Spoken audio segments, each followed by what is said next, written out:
Is Callaway Golf on the block? Hmm. Wyndham Clark playing phenomenal. Has he become an elitist? PGA Tour playing munis. Is that because it was once Shoota's tour? Augusta's right around the corner, but you know what time it is? It's March Madness. And you know who's dancing?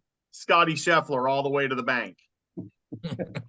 So here we go, boys. We're going to kick off with that and welcome me to the panel, as always, Mr. Little Linksters, noted author. He's at all points everywhere. Brendan Elliott. Good evening. The ever-present Andy Hydorn, Mr. Q Mixers, pouring a quality beverage. And he's back, the prettiest podcaster in golf, Christian Zamus. Hola. Hola, ¿cómo estás? So, Andy, I'm going to start with you. Is Scottie Scheffler dancing his way to the bank? I think that's an awesome way of describing the situation, because we've all seen it, and what he does is mind-bending. How good a ball striker he is, and just how, just inconsistent and crazy his foot action is. Oh, I didn't even mean to talk about his. There was no hidden irony there or message there. Not at all. Kristen, do you swing like that? Do I swing like absolutely not? No. If I did, I'd be on TV. You'd be cashing the big checks. Absolutely. BE in all seriousness, we missed last week. Players Championship, great drama down the stretch. Great drama down the stretch down in O-Town also with the Palmer. We talked about that. Yep. I mean, the PGA Tour, I don't want to give Andy Hydorn too much credit here on this one, but venues and next man up. Yep. I think Scottie, well, after he won Bay Hill, I didn't think with whatever it was, he had the tweak in the neck or whatever at the Players. I just didn't see him being able to gut it out. But the fact that he did just proves even more. Like, I thought once he got the putter fixed, watch out. But now he can play through something like that. Like, the guy's, he's going to go on a tear. He's going to win at Augusta. Did I pick him? You got the picks written down? I will have it soon, yes. But he's going to go on a tear. He may have a 7-8 tournament wins this year. Wow. Andy? I think I'm going to say a bold prediction here that Scottie is going to have the best. How do I want to word this? He's going to have the best season ever on the PGA Tour in the history this year. In what stats? Like money, and titles? With money, with wins, top 5 finishes, top 10 finishes, he's going to hit it all right now. There is not a single player on this planet right now in this moment, in my opinion, that can beat him when he's on. Apples to oranges, but there was a guy named Byron Nelson that had kind of a good year. True. A long time ago. But if he starts putting the way that he has been putting, because that's the one thing that Scottie lacked, ultimately, he's nobody right now, I don't think, is capable of beating him, right? I mean, I think he's just separated himself from everybody else. Yeah, but look, what you just said is true, but it's also weighs heavy on the situation. I mean, a guy who struggles putting from time to time, you know, that doesn't go away. And even though he might have a good week or two, I mean, there'll be a time in the not too distant future where he's struggling on the greens again. It's just something that he's dealing with. So I don't know. It just, he's an amazing ball striker. And I think there's something to the fact that guys excel in certain areas of their game because they're weak in others. Right. I would agree with that. Yeah. And I think that he's definitely got some of that.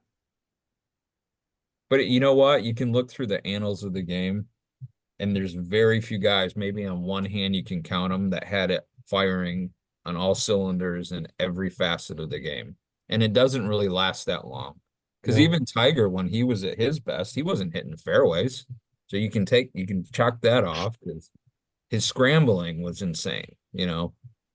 Right. And frankly, his win percentage, and I forget what years it was, but there was a point in time where his win percentage was ridiculous. Like it was in the 30s, I Yeah. think.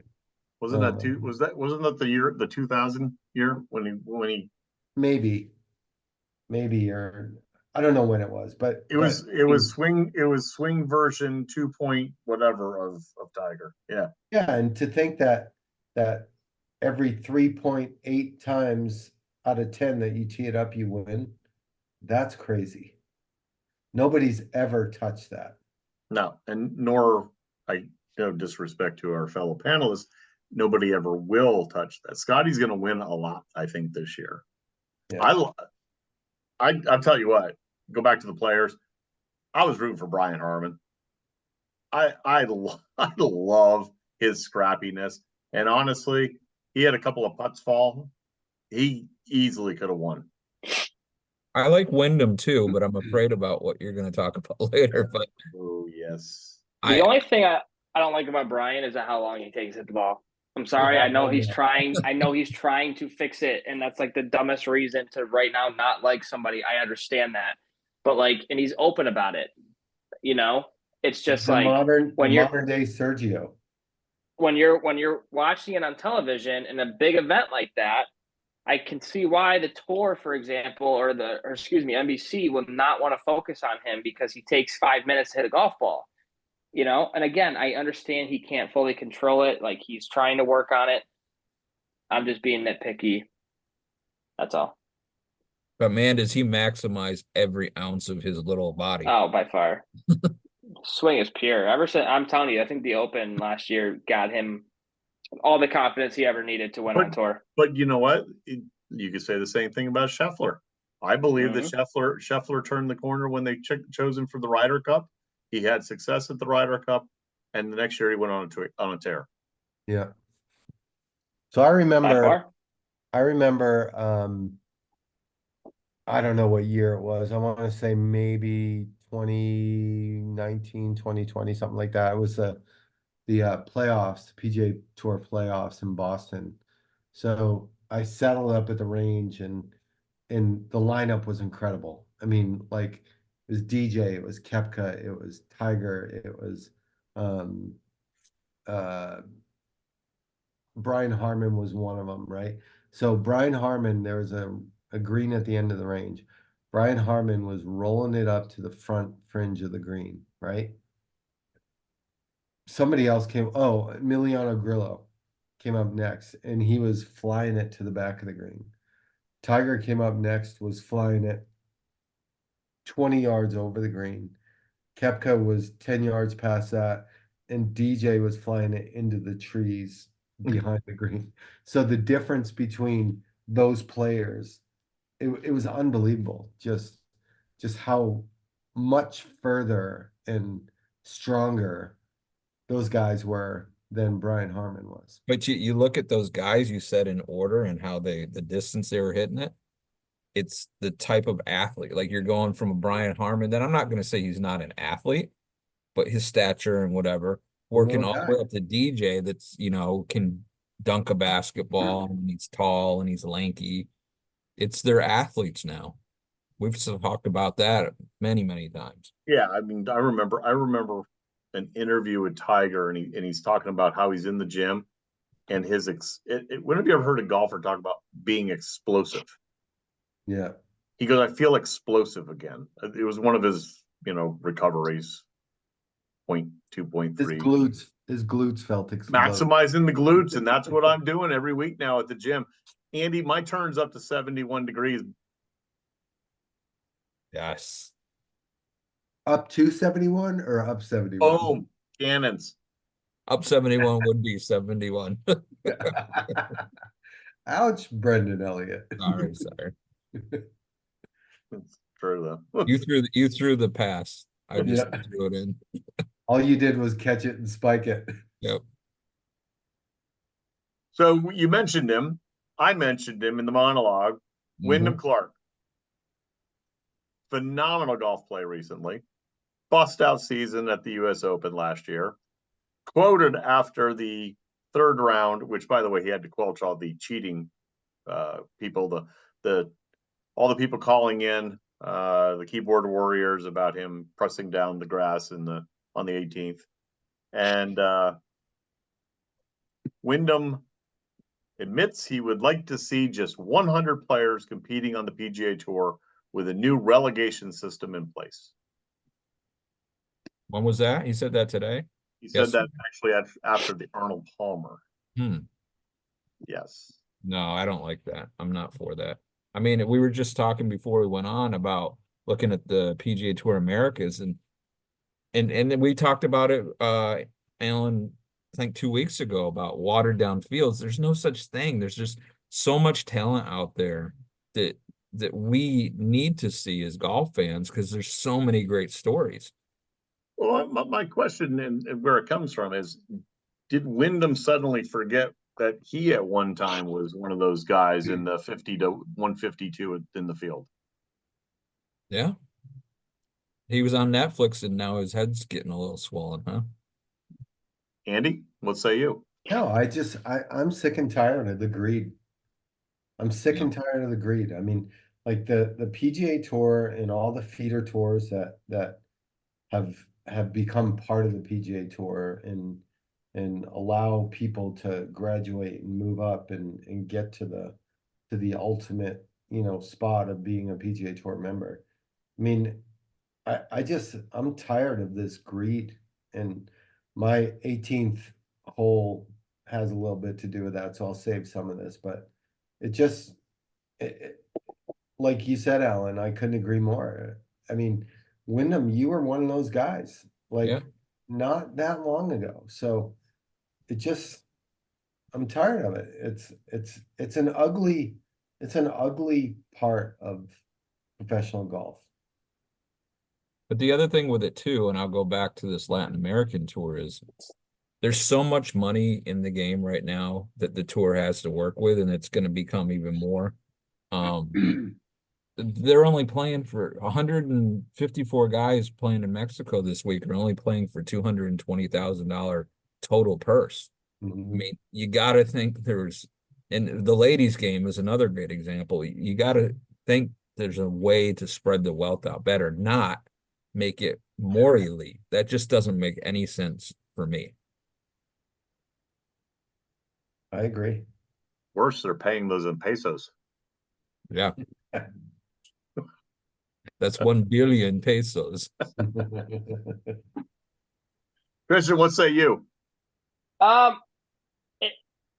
have to agree with Andy, to be honest, because he comes out and says that, right? But he also was one of those guys, right? And if it wasn't for him winning the US Open, I mean, that's how he still maybe would be one of those guys because his confidence level completely jumped after that. I'm not taking any discredit from him winning the US Open. He rightfully deserved it.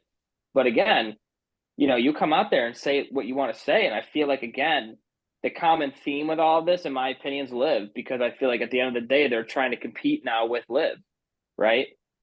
They're trying to now figure out different ways to compensate the top players and on their side, right? That's how I look at it. And I could be totally off. I could be totally wrong. Andy's leaning in, so I know whenever he does that, he's got something to say. I totally agree. And at what point do you not have empathy for those other guys who are out there doing the same thing you're doing? Right. This is the part that bothers me the most. I mean, just because you made it to that level where you've drawn the line and you think you're one of the elite players, I mean, have a little empathy for the guys out there that are, grinding it out. And it bothers me a lot. And once you're at the top, it's not stable. You look at like David Duval or some of these guys in the past, you can fall just as fast as you did, climb into the top. Yeah. it almost, to change sports, Christian, it's almost like what happened with your Eagles. You know, they had a great quarterback. He goes down for injury. You got other guys that are on the team that step in or are part of the field or are trying to make a connection here. Nick Foles takes them all the way to the Super Bowl. I mean, the next guy in the Super Bowl could be sitting at number 100 at the Houston Open right now. Of course. Absolutely. And speaking of the Houston Open, our boots on the ground this week. Andy Heidorn. I will be there on Sunday. I heard they're practicing over at the Woodlands, though. They've been doing a lot of practice. The guys over there practicing last week. Says who? Fagalia, whatever's some of the players. Sahith. No? Yeah. Sahith is a member at Champions. Well, he was practicing there. I saw him on Sunday. Oh, there you go. Yeah. So good rumors, Alan. Cutting edge. All right. So in all honesty, though, since you see him practice, I'm just curious. What is he as genuine as he seems? Like I loved in season 1 of Full Swing. Yeah, so I was actually talking to the guy who brought him to the club, who kind of brought him there and got him to be a member. And he lives in his neighborhood, and he was just saying this weekend, and I've seen him be this way too, but he was just saying he's just the nicest guy. And he's everything that he appears to be. Have you teed it up with him? No, but I've been on the range next to him. It's pretty impressive. Is it? Oh yeah. Actually, he gave an article because the Memorial Park, and you can elaborate on it, was recently redone. Tom Doak design. I mean, it's bueno from everything you're saying. And he was making a comment that you should take a top amateur out there and let them play tour conditions on Monday and see what they shoot, just as a kind of a. Okay, Sahith, I'll do it. There you go. So we should go down there and film that. You two playing golf at Memorial Park on Monday. Right. What do you That'll be think? your caddy. What do you think you do, Andy? Probably playing their yardage. So, like, if I was on my game, First, describe Memorial Park. I mean, I just gave the overview. Yeah, I mean, if I were on my game, I would shoot 76 or 77. But I'm not, so I'd probably shoot 80. Hey, it's no harder than the course that I play every weekend. Champions is tough. Is the wind going to be blowing in Texas? Supposedly, it's going to get windy the next few days. So what do you think the winning score will be? So they were 6 today. I bet by the end of the week it'll be 15. Okay. That's my read the line number. There you go. Why is Christian writing that down? Christian, at the beginning of the show, I went shooter. You took some. All I gotta say is happy better watch out for Shooter. I'm telling you right now, my money is on Shooter. I can't lie. I'm so that, excited. baby. I am so excited about this. And I didn't really like the first movie. If anybody out there hasn't heard and they're under a rock somewhere, Andy? Seriously? Yeah. Shooter announced that Adam Sandler has worked on the preliminary script for Happy Gilmore 2 on Netflix. I think it's going to Netflix directly, right? Yep. Netflix directly. And this is why it's exciting for us and anybody out there listening. So you should go to Shooter's Twitter page, X page, and or ours, because there's a video of Shooter and he makes it, and of course he goes, shoot a suck on that, or what. And you know who took that video? You? Christian Nazamus. Oh, Yes. Yours truly.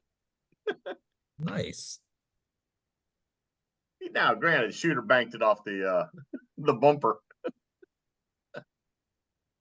That's going to be I will- exciting. I will say though, honestly, like when talking to him in person, when I tell you that he is the most genuine guy, like when you get to like, he was so cool. He was like, he literally didn't care what time it was. He would sit down with us for 10, 15 minutes, talk to us. He was just awesome. Dude, so he came to PA to support the cause of Caden's Corner, which is my niece who was tragically murdered. And by the way, shout out, that law finally passed, or there's at least it's going to the governor's desk to protect children. So that's a good thing. But Christopher McDonald plays Shooter McGavin, came to Yardley Country Club, and as Christian said, he sat down with us a few years ago. And honestly, dude, that guy, you just want to hang out on your back deck and drink beers with him. He is just so laid back. But How's his golf game? Pretty good. yeah, I guess. It's Shooter's tour. Shooter's tour. The Shooter's Why tour. don't you eat some hay? We just may.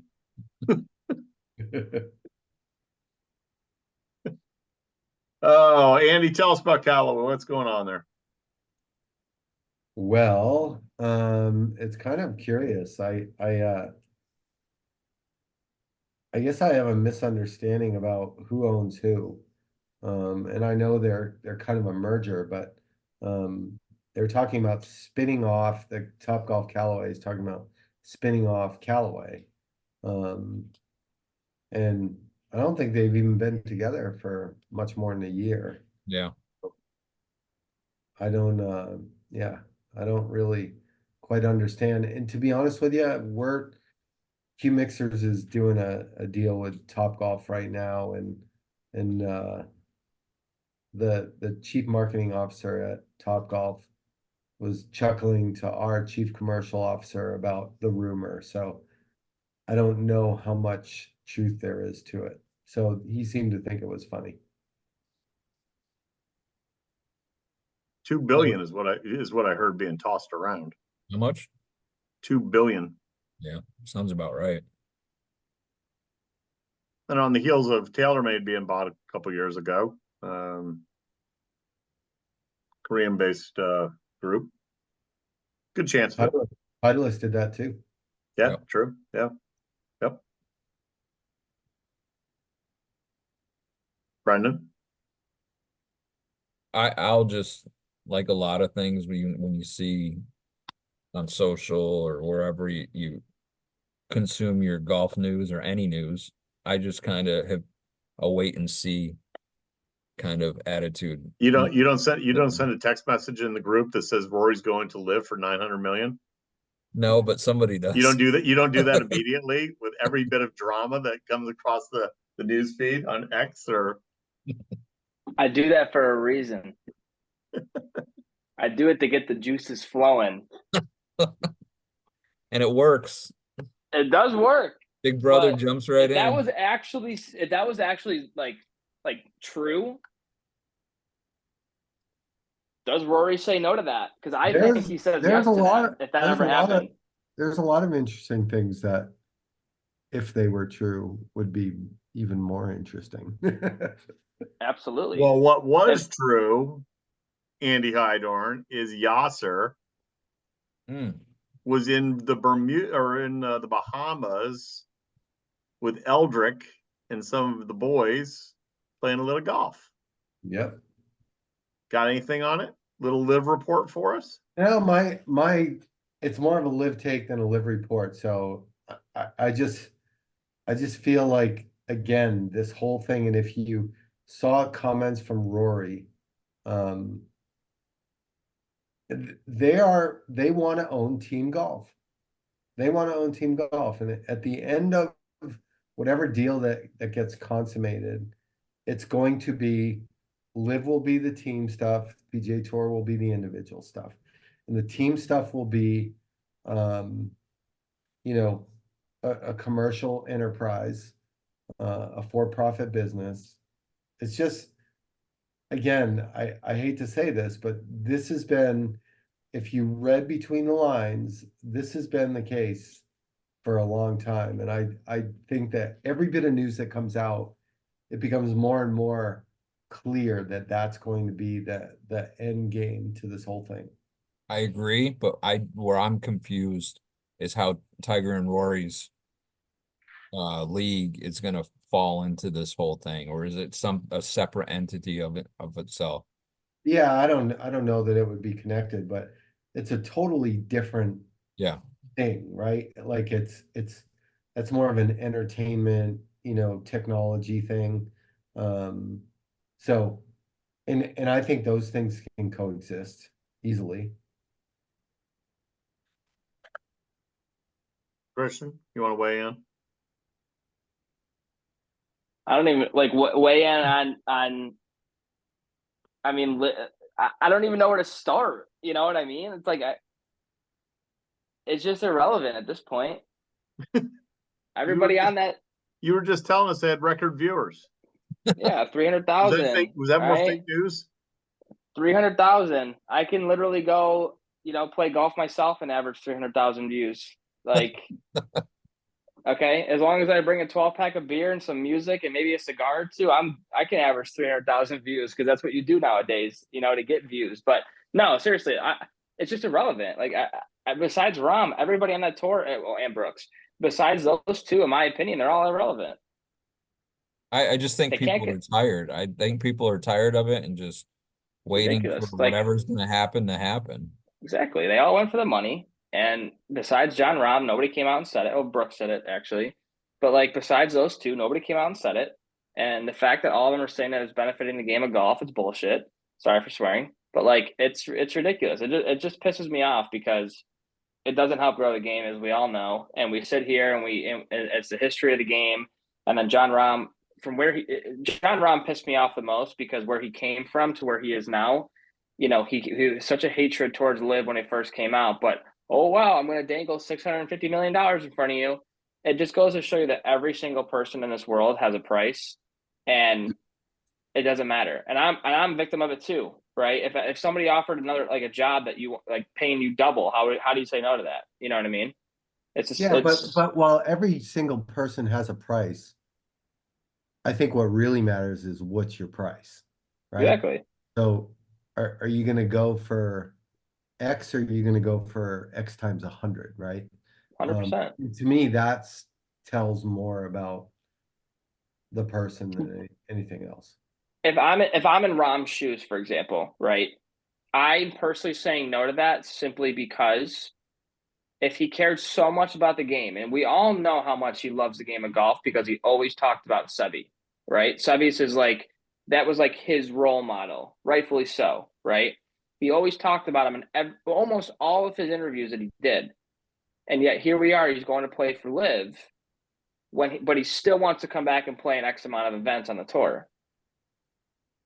Okay? He was already set for life to begin with the amount of money he made, especially off Callaway and the tournaments that he won.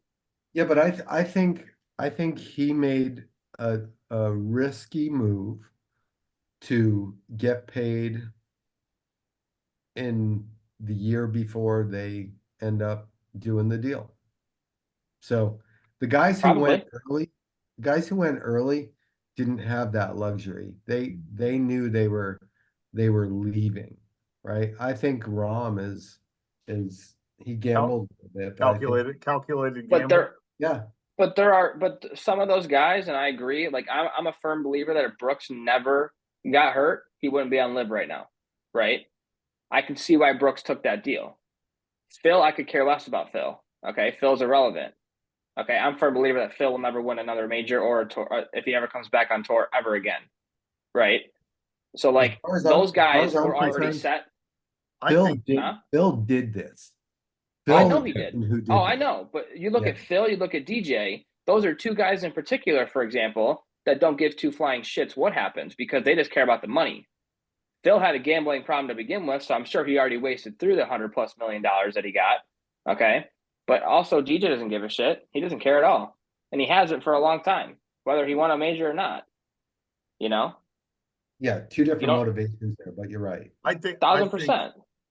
you know who I think loses? Obviously, the golf fans. Oh, of course. And the legacy of the game loses. And here's where I'm going to say why I say that is because I'll give you Rom, Brooks, and Cam Smith.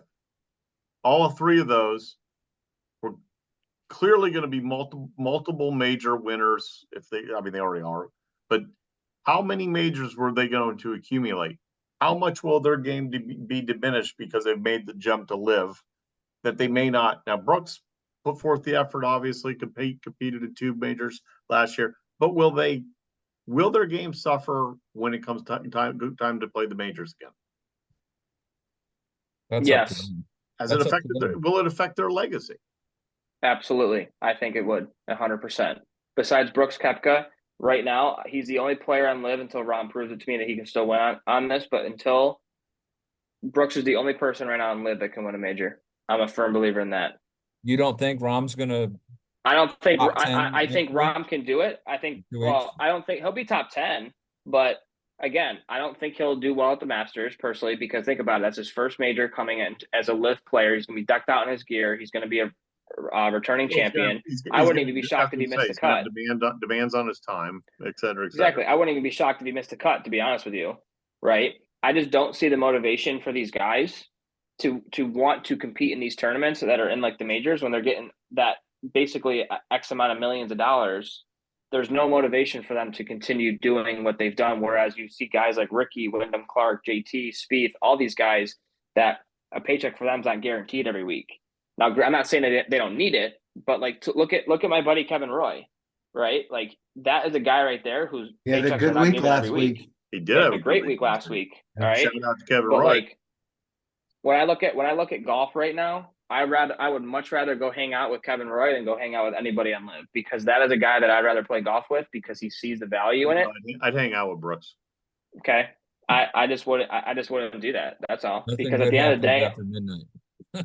Exactly. I live by the motto. That money doesn't define happiness.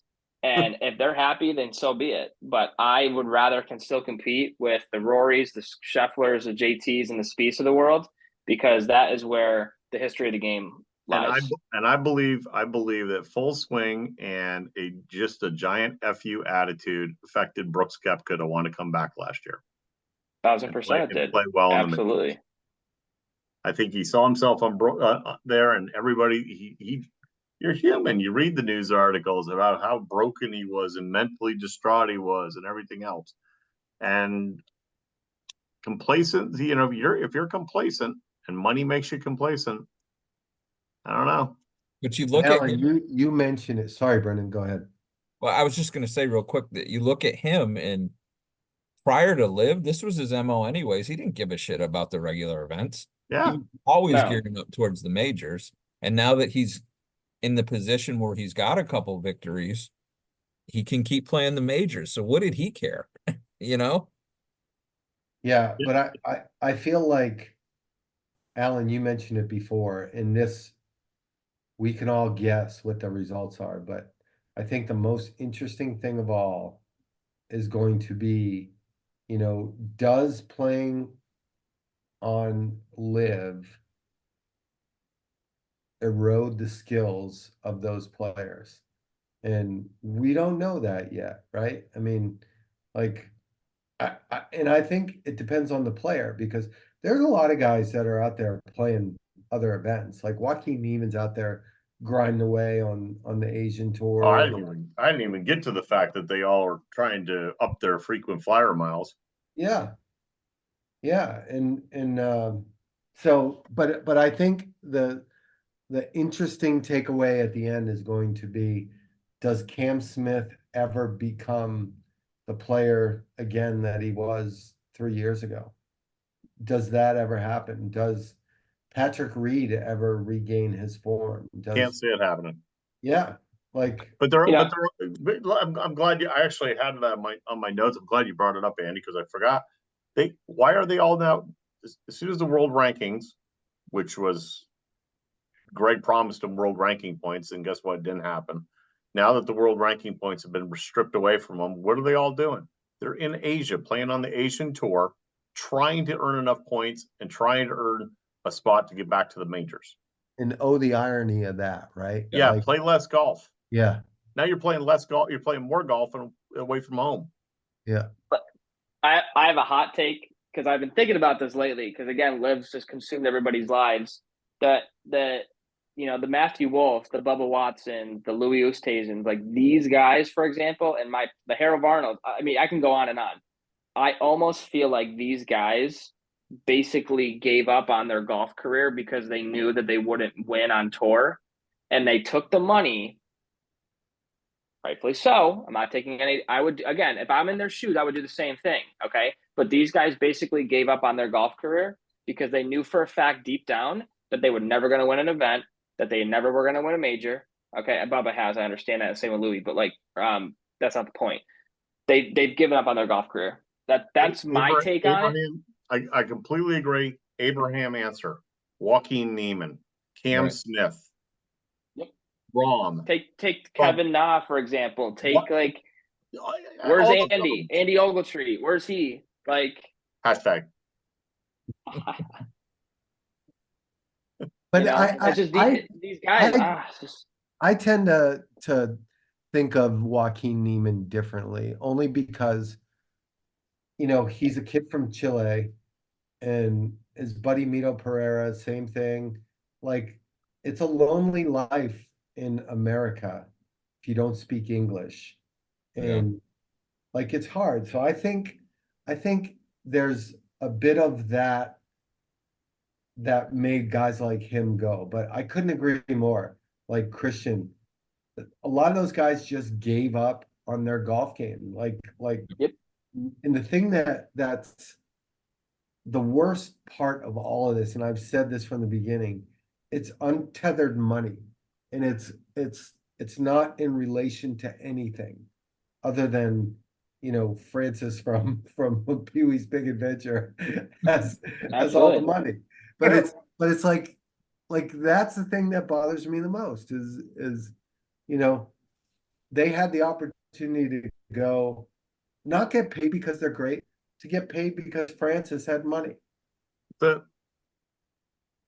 it. And with the one last thing, because I gotta just comment on it really quick. I think it's also an image thing too. And what I mean by that is you have certain players like Patrick Reed, for example, whose image on tour really wasn't the best. A lot of fans didn't like him. A lot of players didn't like him. I almost feel like some of these players needed a fresh start. It's kind of like with myself moving, for example, right? Like I'm moving to a new place. It's a fresh start. I almost feel like with some of these guys, that's what they had to do. But a lot of these guys are older, right? Like the Paul Caseys of the world, for example, the Lee Westwoods, Ian Poulters. Well, no shit, they're going to take the money for their family, obviously, rightfully so. But the younger guys is where I have more of a problem because those are the guys that we just talked about, that basically gave up. They knew they couldn't do it and they quit. So the majors, Rom, Seve, nowhere did he shine better. Well, maybe other than one weekend in Great Britain, but Augusta, BE. Let's touch on it quick. Touch on it a lot more next week, but Augusta coming quickly. Got any early thoughts? Other than you'll be in attendance as usual. I can't wait to get up there. I didn't go last year, but I'm there all week. I might even my old plan prior to last year was to leave on Friday afternoon or Saturday to watch it on TV on Sunday. But if there's a good storyline, I think I'm going to stay through the final round. I'm excited to see what changes are in store. I'm excited to do like what Andy was saying, just camping on the range and watching guys. That's what I do the Monday, Tuesday is I just stay around the practice area and just watch them and record them. And it's just, there's nothing better. Like seeing how these guys prep.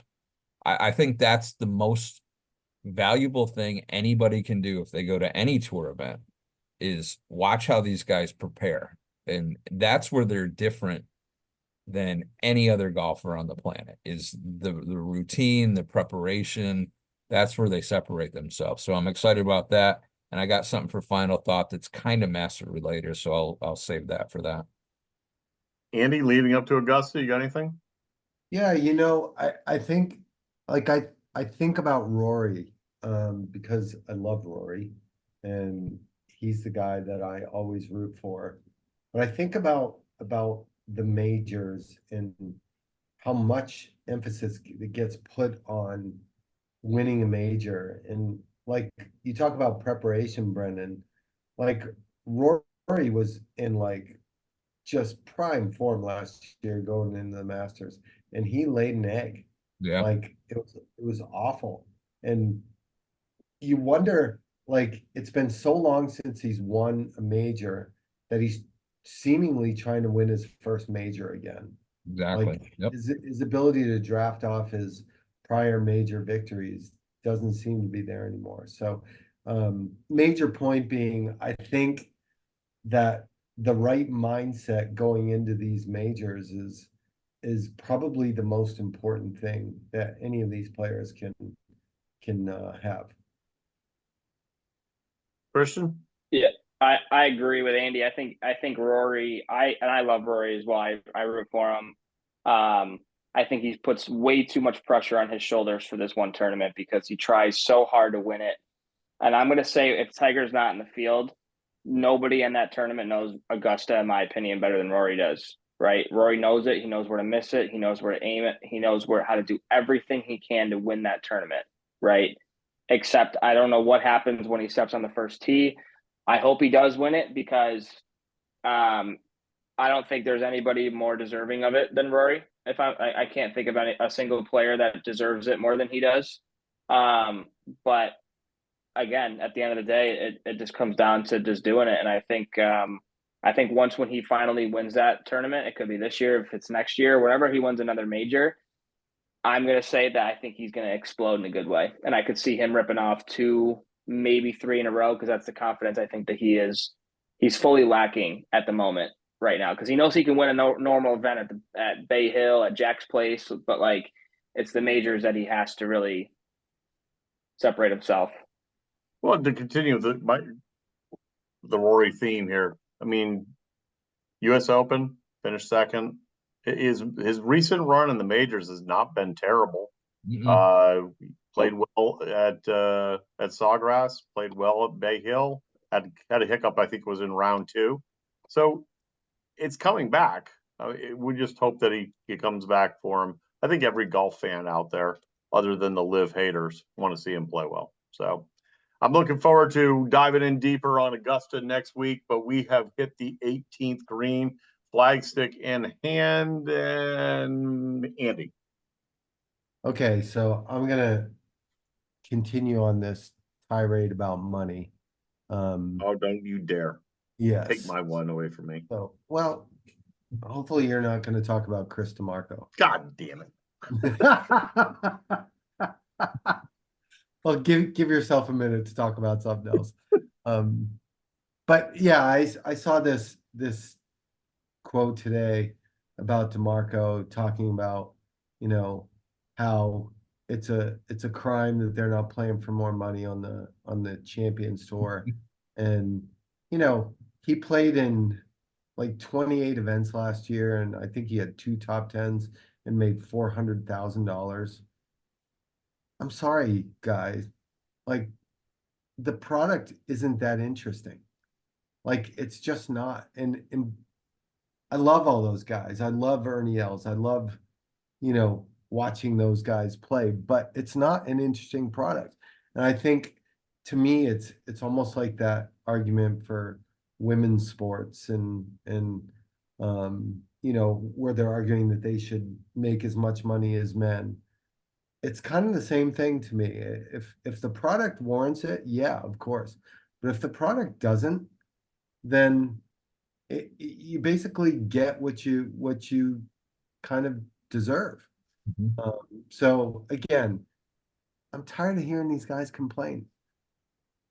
Money, money, money. And since you were stealing mine, I'm just going to have to chime in on a little bit. The fact that, yeah, they gave him a gift horse and put him out in the pasture because back 34 some years ago, there wasn't a Champions Tour. So your relevancy went away and you just lived and fished and had a good life. Christian?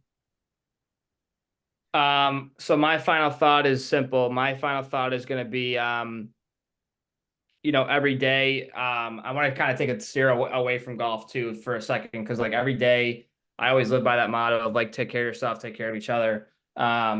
And there's been a lot of people that I've run across lately that have, just been going through a lot of things and stuff. And, always at the end of the day, just keep the ones that you love the closest to you. Cause those are the ones that you always need to, have that shoulder to cry on or somebody to talk to.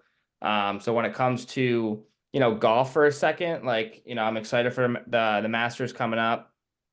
I agree with what Andy said as well for my final thought as well. I don't think the product's there when it comes to the Champions Tour. I love it, love watching it, right? I used to always go to the Dick's Open down here in Endicott. It's a great tour to watch.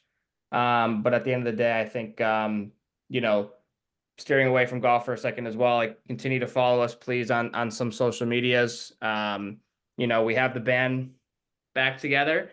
So we got a lot of great things coming our way this year. And, we're just continuing to grow every single week, every single, month, and a lot of great content coming out. BE. So two things. First, our 13th annual Best Pee Wee Swing contest is coming in hot pretty soon. It's the Monday after the Masters is when we'll open, and then it'll go all the way through the final round of the Tour Championship. We've locked in Mr. Jack Nicklaus and Mr. Gary Player as judges this year. Nice. Working on a couple more, but I made a play at Tom Watson to get the three that are the official starters to be our judges, but Mr. Watson's awful busy. I'm excited about that. And I hope that Tiger does play and Brooks gets paired with him, because Brooks said something. I was looking for it here. I saw it someplace. He had referenced that Tiger playing at the Masters is like the little brother that wants to play with you when you're playing a video game.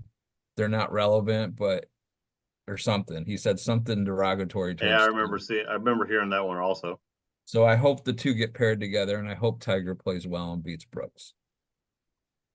And since mine was stolen, I'm going to tell you about one that I just actually saw today. It's been around social media for a little bit. You want to chuckle? Go online and find John Daly, maybe slightly inebriated, busting out Guns N' Roses. Trust me. Good times. That's it. Catch you next week. Shooter.